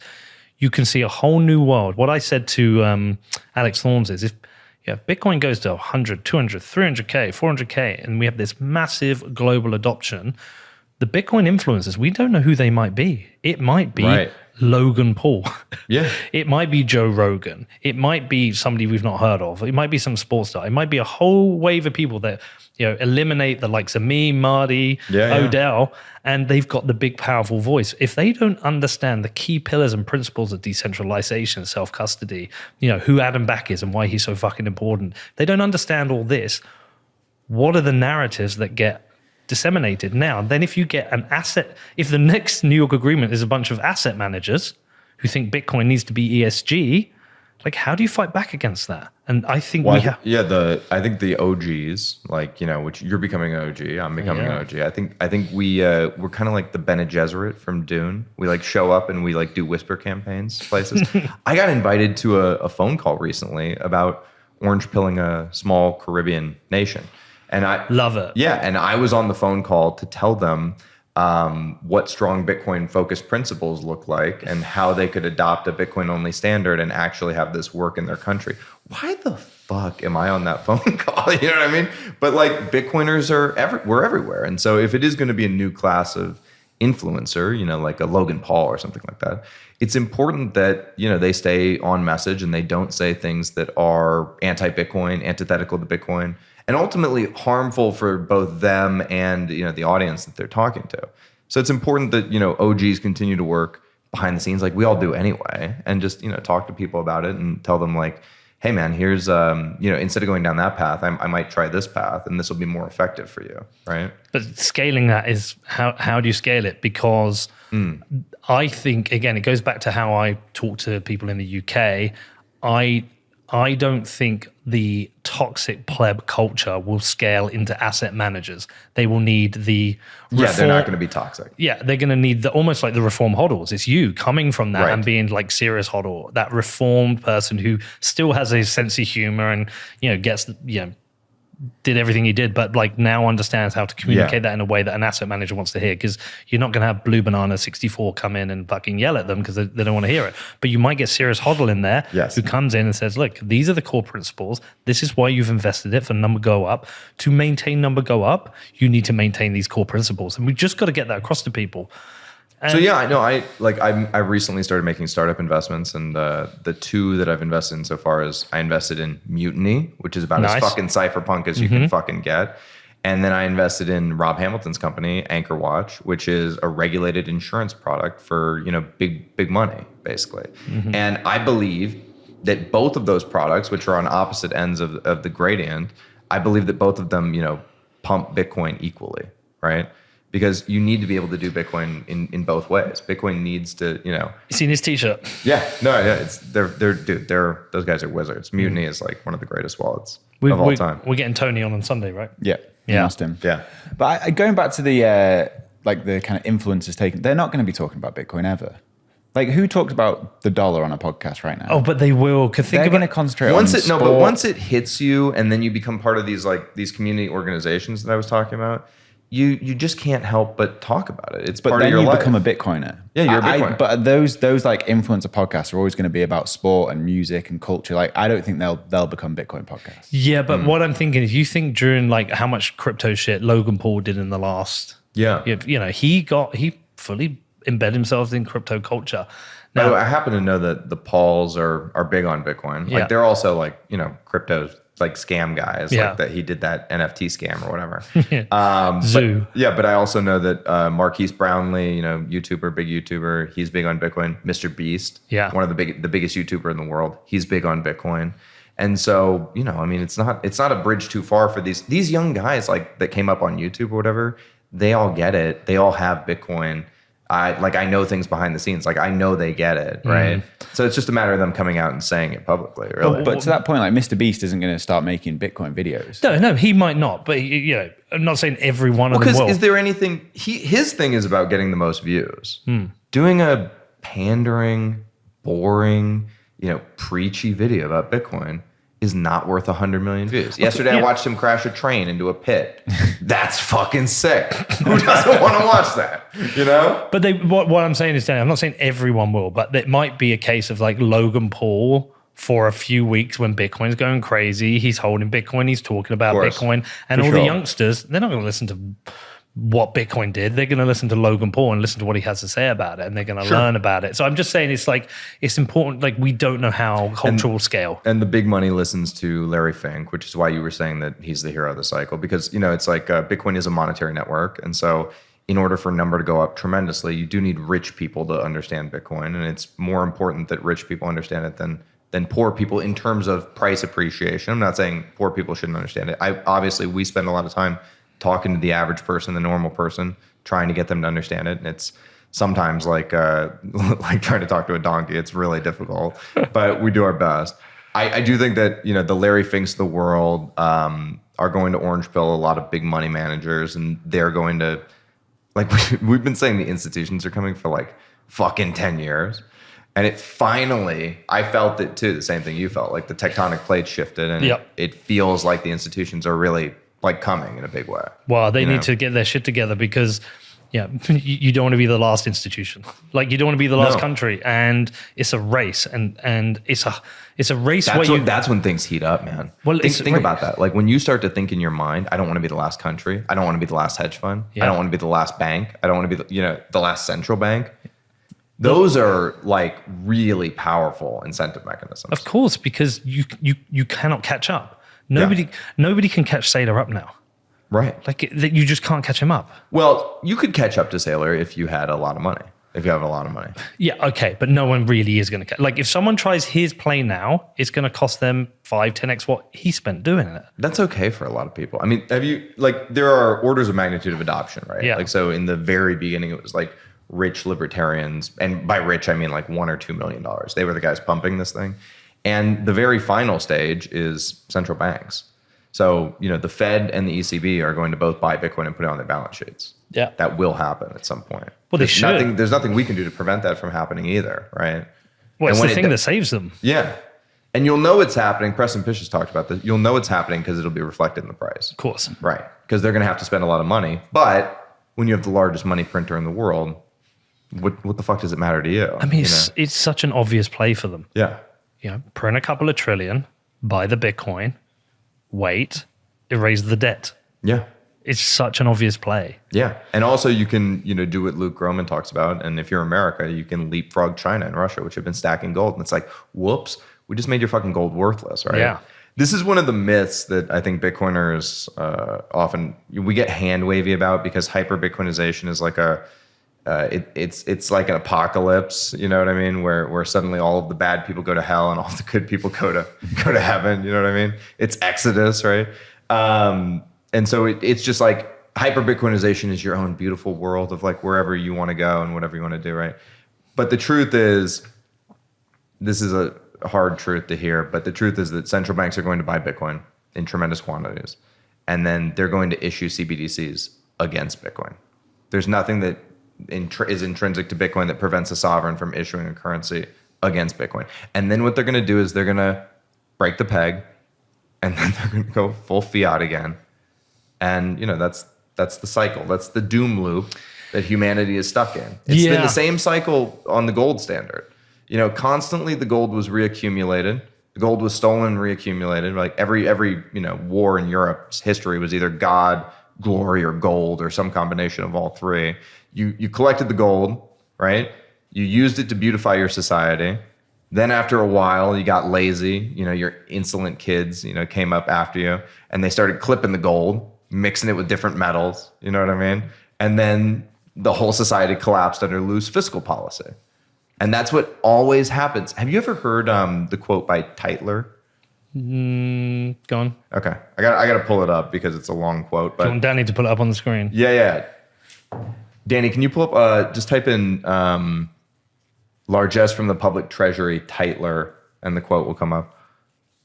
This is a quote by I believe Tytler was a Scottish academic from the late 1700s, and this quote is about basically how cycles. Okay, here it is. A democracy cannot exist as a permanent form of government. It can only exist until the voters discover that they can vote themselves largesse from the public treasury. From that moment on, the majority always votes for the candidates promising the most benefits from the public treasury, with the result that a democracy always collapses over loose fiscal policy, always followed by a dictatorship. The average age of the world's greatest civilizations has been 200 years. These nations have progressed through this sequence from bondage to spiritual faith, from spiritual faith to great courage, from courage to liberty, from liberty to abundance, from abundance to selfishness, from selfishness to apathy, from apathy to dependence, and from dependence back into bondage. So we're in apathy to dependence. See, this is the thing for me.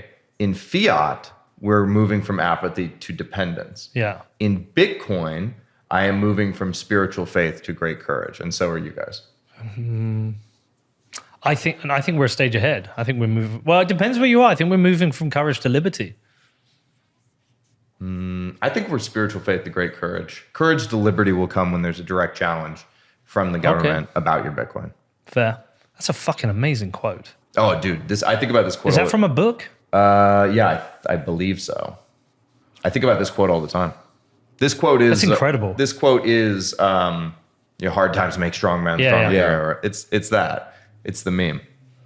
Yeah. You think about it though, you have to have spiritual, like think about the American Revolution, okay? The American founding fathers were rich aristocrats, okay? Who were just on principle ticked off that they had to pay taxes to King George. Yeah, 2%. On fucking principle. And because of the principle of their spiritual faith, their belief in God and the belief that they would win, they gambled with their fucking lives in order to throw off the boot that was on their neck. 2% T-tax. That's all it was. And because they won, we now make statues of them and name things after them. But, there's a version of history where those guys are fucking hanged, right? That, in fact, 99 times out of 100, that version of history plays out. But this one time And you would never have existed. Exactly. There'd be no American HODL. I'd be British HODL. Bedford HODL. There is a British HODL. Yeah, there is. But yeah, I mean, without the courage, the spiritual faith that leads to the courage, you're not going to do the thing you need to do. You're not going to answer the call. It was what Breedlove said to me. In terms of voting yourself money? Voting yourself money. It's voting yourself money. Yeah. By the way, one of the things I'm most worried about in American politics is that we're moving from democracy to dictatorship. And it's not Donald Trump, but it's both sides in a race to put Hitler in office. That's how I see it, and I'm terrified of it. Well, it's that very clear point when you see it. It's like you may be voting for one side, but you're voting for the same thing. Even Elon Musk was, tweeting things about like Roman dictators, like saying we need a Sulla, this kind of stuff. I mean, there's a feeling out there that we need a dictator in America to just right the ship because democracy is chaos. And when you have democracy plus free speech, it's chaos plus napalm plus gasoline. It's like, it gets really chaotic to be an American and be like, in the mix, right? Well, that's why you will see some people, argue back for monarchies, like Saifedean argues that monarchies are better. Or you'll see some people out there defending places like Saudi Arabia say, well, look, there's no crime, the streets are clean, everyone's happy, but it's a dictatorship. Well, monarchy is the best system when it works. When it works, monarchy is fucking great. I mean, who wouldn't want to live under Marcus Aurelius, right? Like, I would want to live under Marcus Aurelius. The problem is, you get that for about 40 years, and then you have Marcus Aurelius's shitbag son, Commodus, and then you have to live under that asshole. You know what I mean? That's the problem with monarchy. I always think of the young king in Game of Thrones. Yes. Yeah, exactly. Have you seen that? Yeah. What's his name? Joffrey. Joffrey. What a cunt, right? Great character, though. Oh, amazing. What a kid to play. And that is what like unearned privilege gets you. And that's why monarchy via, you're using blood to pick, I forget the name, but, using lineage to pick the monarch. Like, I mean, look at your monarchs. They all look like they're inbred. Listen, we had, look. Prince William has the worst genetics I've ever seen. Like, we had a great queen who was, she, 90 years? She was on the fucking throne or something ridiculous. what did 8 she years? do? She sat there and was an old lady. No, it's more than that. She was unimpeachable. Like, name one thing she did bad, apart from, I think the only thing, she stood by a nonce son. But apart from that, like Andrew. Yeah, like she doesn't have anything. She doesn't have anything on her record. Like, look at the rest of them. She has nothing bad on her record. She was some like this. I will say this about her. I mean, I've learned everything I know about her from watching The Crown, but I will say this, that she seemed very civically minded and a person of great faith, and those are good qualities you want in a leader. Now, she's not actually a leader; she's just a figurehead. Yeah, she's a, or she was. Yeah, she's someone to look to. At times somebody that people look to when times are tough. Yeah. What's she going to say? How's she going to calm the nation? I think it was probably more important under her father, King George. Mm-hmm. I think he had a much more important role. And, during her reign, she look at lost power, and that's fine. Look at George's brother, who, literally was making pacts with the Nazis to put him back in power. What a piece of shit that guy was, right? Yeah. That was so bad you guys had to pretend like it didn't happen, but it did. No, it didn't happen. You know what I mean? Look, I think you can look to any model and say, like, it works. It works now. It doesn't work then. I mean, everything is chaotic. There's something about that Tytler quote though, where when you see it, it just you go. You can't unsee that. That's it. Yeah, I'll be going back to that. You can't unsee that. It's a very interesting. And so my point, the reason I brought it up is that's going to happen with Bitcoin, at some point. And I think like, when you talk about Bitcoin breaks the cycle or repeats the cycle? Well, with Bitcoin, we have a shot to break the cycle. Go back. But that's a very human cycle. Hold on, bring the quote back. So if it's only Bitcoin, so we go from spiritual faith to great courage, from courage to liberty, from liberty to abundance, from abundance to selfishness. Yeah, what is the part of democracy that causes that to break down? Is it vote themselves, largesse from the public treasury? But it says it right there. It's loose fiscal policy. Yeah, but will Bitcoin enforce a new fiscal policy? Because they can't print money. Well, yeah. If we have a whole world of strong cultural Bitcoiners, right, and Bitcoin is seen, and the bastardization of money is seen to be one of the great evils of the world, which currently it is not. But if it ever gets that way, and I have hope for this future because, we are sort of canaries in the coal mines. We're like just regular guys who started going deep about the history of money. Like, that's a weird thing. I didn't see that happening for my life. You probably didn't see it happening for your life. So maybe we are the vanguard of the Cultural Revolution, in which we, really instill it in our children and grandchildren that, like, hey, if you fuck up the money, I will come back and fucking haunt you. You know what I mean? Like, I will come back from the goddamn grave. Like, it needs to be that severe, because you cannot. This is the cycle. Every time loose fiscal policy destroys great nations. And it's because weak, children who are the inheritors of the establishment. This is back to the inheritor conversation we're having. Weak children who are the inheritors of the establishment, who don't appreciate what they've been given, who believe life should go on and be easy. What they do is they just do a little trick where they fake growth. They always do it. So going off the gold standard was a trick. It was just a little trick to fake growth for a while. And when you're the person who decides to make that decision, it's like the greatest thing ever for you, because you get to keep the party going while bearing none of the consequences, because by the time the consequences come due, you'll be dead. So that's why it keeps happening. It's a very human cycle over and over again. And so if Bitcoin's going to break it, we're going to have an extremely strong cultural understanding of Bitcoin across the entire world, right? Or at least in, the world's great nations, where it is understood that the government is not allowed to print currency ever, and that Bitcoin is the currency. And if the government is not managing its treasury correctly, that's what we have the referendum on. And we don't do anything to keep the party going. We hang them. We have to force austerity. Yeah. Okay. And we hang them. That's the argument for monarchy. Is in monarchy you only have to hang one guy. Yeah. And they have to know they can be hung. By the way, the problem with systems like monarchy or democracy is not the monarch or the bureaucrats. It's the nobles. The nobles are always the problem. Okay. The nobles are actually who Bitcoiners are fighting against. The nobles are the cantillionaires. They are the corrupt capitalist class who uses the state as a husk, as a weapon, as a shield against the poor, and to further enrich themselves. Those are the real people that we are in a protracted battle with, okay? And the best you can ever do when new elites go against old elites is you can get about half the seats at the table. That's the best you can do, because there is nothing that prevents current elites from porting their wealth into Bitcoin. You can take your billions in ill-gotten gains that you got off of, whatever you did in fiat land. Look at EOS. EOS has 130,000. But they have a Michael Saylor amount of Bitcoin, right? Yeah. You can take your ill-gotten gains and you can port them directly into Bitcoin. There's nothing any of us can do to prevent that. Now, not all of the new elite or the old elites are going to the landed gentry. They're not going to all get this message in time. And so about half of them are going to lose and be replaced by Bitcoiners. And what happens is when you join the table, you're suddenly in an advanced conversation about rule making. That's what elite societies do. They make rules, okay? And Bitcoiners now are going to get about half the say as to what the rules are. Because here's the real truth. No matter how rich... we've already set a very important set of rules ourselves. I'm getting there. Yeah. Here's the thing is that no matter how rich you are, there is a global cabal that controls all of the guns and writes all of the rules, and none of us are in the club, okay?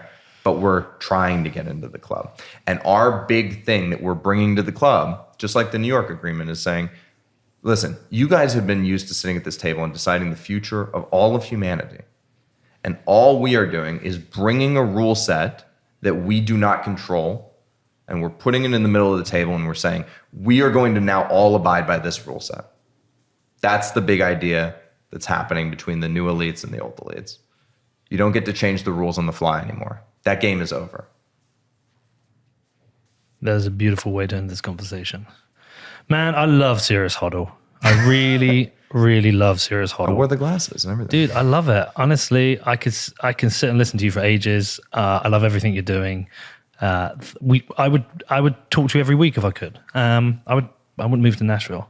You got to stay in Bedford. I mean, you're already a Citadel founder in Bedford. I appreciate you recognizing what we're doing there, and I cannot wait to get you over. It took me, you know what? It took me an embarrassingly long time to understand what you were actually doing. I just thought, can I be honest? Yeah. I just thought it was like Pete living his fantasies. I was like, well, which game theory, it is that. But I was like, yeah, Pete's living like he's a rock star and he's going to the pub every night and he's fucking, got the football club. He gets to be big man about campus. And then I realized, I said to myself, wait a second, Pete is meeting the people where they're at, and he's a product of Bedford because he comes from Bedford. So he knows what people in Bedford want. And then I reframed the whole thing and it finally clicked for me. And I was like, oh shit, that's what he's been doing. Look, what are they doing here? They're meeting the politicians. I'm meeting the mayor. They're meeting the businesses. We're going to a dinner tonight. You're going to be at that dinner, right? What day is it today? You're going, I'll be there. I'm not. I've got to go to a thing. But what I'm saying is, like, the football thing is the thing that is a distraction. People are like, I don't fucking care about football. I keep saying, forget that it's football. It is, surfing in El Salvador. Football's an important community organization. But if you don't like football, it's a distraction for people. Like, there are people listening to this podcast who are fed up of me talking about it, but because they hear football, they miss the Bitcoin point. Yeah. The game theory is I get to live out my fantasy and expand Bitcoin and make a better life for the people of Bedford. All our incentives align, and it's actually working. We went from one team last year of a squad of 20 men, and we're starting this season with that one team squad of 20 men. We've now got a first team squad of 20 women. We've got 2 reserve squads of 20 women, and we've got 20 teams of girls aged 7 to 18, all playing under that brand. Yeah. 320 players. We've also got a partnership with boys aged 7 to 18. They've got another 30 teams. By the start of the following season, we will have the largest footballing group in Bedford done in 2 years. Okay, we're now working on training. We're working on a new ground, and I had a netball team write to me 2 days ago. I've had a rugby team write to me, 2 other football teams. Like, this thing is expanding. Everyone's eyes are on this, and they want to know what it's about. They want to know what this Bitcoin thing is about. They want to know how they can use Bitcoin for their team or their sports club. We're taking money and supporting other projects. It's taken a lot of people a long time to click what it's about, but it is clicking. And I'm glad you recognize it. I'm glad other people do. No, you picked something that's smart because it gives you meaning and purpose. It gives back to your community, and it can grow along with the Bitcoin price because becoming a Premier League team is extremely expensive. Yeah. So as Bitcoin price grows, you are going to continue growing the football club, which is important. It's a beautiful positive feedback loop where a lot of Bitcoiners haven't even thought to themselves what they're going to do with their wealth. like their vision of being wealthy is just sitting on a beach drinking a margarita. And it's like, cool, you do that for one day, you're having a great fucking time. You do that for a week, you feel like shit and you're sick. You do it for a year and you're fucking dead. What you've picked for yourself is meaningful. It contributes back to your community. And it sounds crazy to everybody on the outside, but to me, who's on the inside with you in Bitcoin, I think you're actually going to get to the fucking Premier League. Well, and again, that's the funny thing, because I said from day one, we're going to get to the Premier League. Yeah. And all these people in football, they look at us as a 10th tier non-league team that had 50 people come and watch us, where we've got one tiny little stand, a little wooden stand that could burn down at any point. They looked at them and they're like, what the fuck are you on about? You're never going to do this. Look where you are. Yeah. We know how much this costs. But none of these people understand Bitcoin. And what I'm thinking is like, well, I know this is going to take 10 to 20 years, but in that 10 to 20 years, I have an audience of people who listen to my podcast, which is going to exponentially grow. Those people are going to get exponentially richer, and they're going to want to support this project because it's their team. Yeah. So we have the Bitcoin cheat code, and they don't understand the cheat code. And it is a cheat code. It's a audience and financial cheat code that can empower any project. Nashville Bitcoin Park is using the Bitcoin cheat code. That's all it is. Well, and you know what's funny is like, instead of your competitors being like, look at this fucking retard over here with his Bitcoin, what they should really do is think to themselves, wait, is there something here that we're missing? I mean, look. But they're not going to until it's too late. So if Liverpool Football Club go, they're onto something, we will never catch them because they've got a head start now. Yeah. All they would have to do is match your treasury, which would be a pittance. My for them. treasury is 5 Bitcoin right now. Yeah. But in 10 years, that 5 Bitcoin might be 10 Bitcoin worth 10 million. No, it's like, it reminds me of the Billy Beane thing where he came out and he revolutionized, he used sabermetrics to revolutionize baseball for the Oakland A's. And then the Yankees and the Red Sox realized, they were like, this guy's got something. He's on to something. Yeah, and we've revolutionized the finance side. That's when you get the ultimate validation. Yeah. Yeah, and we've everything we've ever sold for Bitcoin, or any money we take in Bitcoin, we've left in our treasury. It was 2.17 Bitcoin at the start of the season. By the end, it was over 3 Bitcoin with the things we sold. Now it's over 5 Bitcoin. And, that will keep growing. We have no need. I will never spend that Bitcoin, because if it gets to the stage where we get to like the championship and maybe we got 20, 30, 50, whatever Bitcoin, that Bitcoin could be worth millions, tens of millions. And we're constantly in a better financial position than the people we're up against. So fingers crossed. I think the plan will work. I've got to keep working. We work. So you'll see it when you come over. How hard everyone works. We've got my son, the manager, Emma. When Danny's over, Danny's cooking the burgers. Like, we work so fucking hard. And we've done one season and it worked. We're gonna make it work this season, and I can't wait for you to see it, man. No, I can tell that it's like extremely meaningful to you, and I think it's something that, man, it's just, you've picked a really good thing to do with your life. It's going to be something you can leave behind, and it's impactful for the people of the community, and like, that's what matters. Well, love that, man. Okay, I think that's we've got Matthew Pines here. Yeah. We're going to talk about aliens. Talk about aliens. Yeah. Let's do it. Yeah. All right, man. I love Matthew Pines.